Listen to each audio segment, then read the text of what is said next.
निदारपुर गांव के एक बड़े से जंगल में सभी जानवर आपस में रहा करते थे। उस जंगल में राजा गोरेवान का शासन चलता था और अब आए दिनों जंगल में से खाने की चोरियां होने लगी थी और इससे सभी जानवर बहुत परेशान हैं। अब ये सचमुच एक चिंता का विषय बन गया है। हाँ, इस तरह से रोज खाने की चोरी होना सच में अब तो ये एक बड़ी समस्या बन चुकी है। मुझे लगता है कि हमें राजा गोरेवन को इसके बारे में बताना चाहिए। हाँ मोमिका, तुम सही कह रही हो, हमें राजा को बताना चाहिए। तभी वेणु दौड़ता हुआ आता है। क्यों रे वेणु, तुझे क्या हुआ?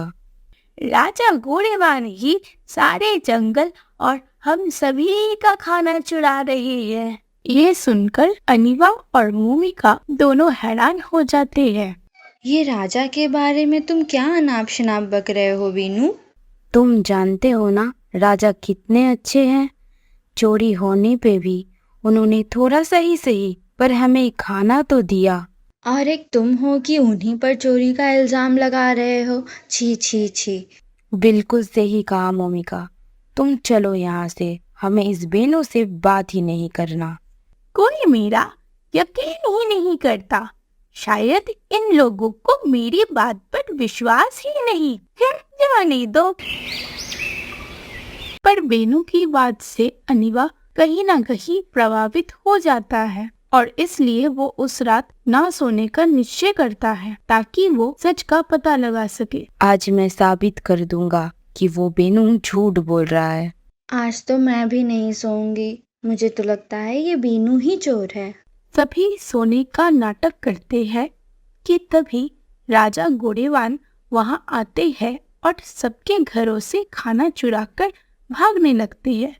तभी सभी मिलकर राजा का पीछा करते हैं तो देखते हैं कि राजा के बड़े से घर में दावत चल रही है। राजा की दावत और इतने सारे जानवर। तभी अनिवा सबके सामने जाता है और राजा से कहता है कि हम सब थोड़ा बहुत खाकर जैसे तैसे सोते हैं और आप यहाँ इनके साथ दावत कर रहे हैं। आप इतने खुदगर्ज कैसे हो सकते हैं राजा? सभी राजा पर उंगली उठाने लगते हैं। तभी अनिवा सबको बताता है, मुझे ये सब पहले से ही पता था, क्योंकि खाने की चोरी में राजा का अकेले का हाथ नहीं था, मैं भी उनका मदद कर रहा था। ये जानकर सभी लोग हैरान हो गए। ये सभी लोग जो दावत में आए हैं, ये लोग हमारे जंगल और हम सब के घरों को हमसे छीनने आए थे, पर राजा ने उनके दावत का लालच देकर रोक दिया और हम सभी की जानें बच गई। हम सभी के जान लेने या किसी के जंगल हड़पने नहीं आए थे। हमें ये काम सौंपा गया था कि हम सभी जंगलों में जाके उनके राजा और उनके शासन को परखें।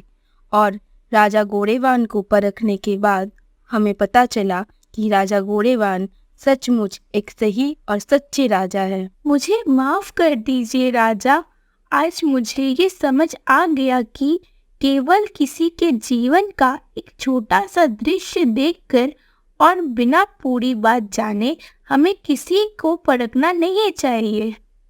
और जब तक हम दूसरों को देते रहते हैं, हम सभी के चहीते बनते रहते हैं, पर जहाँ हम खुद के लिए कुछ मांग लिया करें, हमारे अपने ही लोग हमारे खिलाफ होने लगते हैं। तो दोस्तों, आज की कहानी से हम लोग क्या सीखे? आपके केवल बाहरी दिखावे के आधार पर किसी चीज पर निर्णय नहीं लेना चाहिए। आज के लिए बाय बाय, मिलते हैं नेक्स्ट वीडियो पे।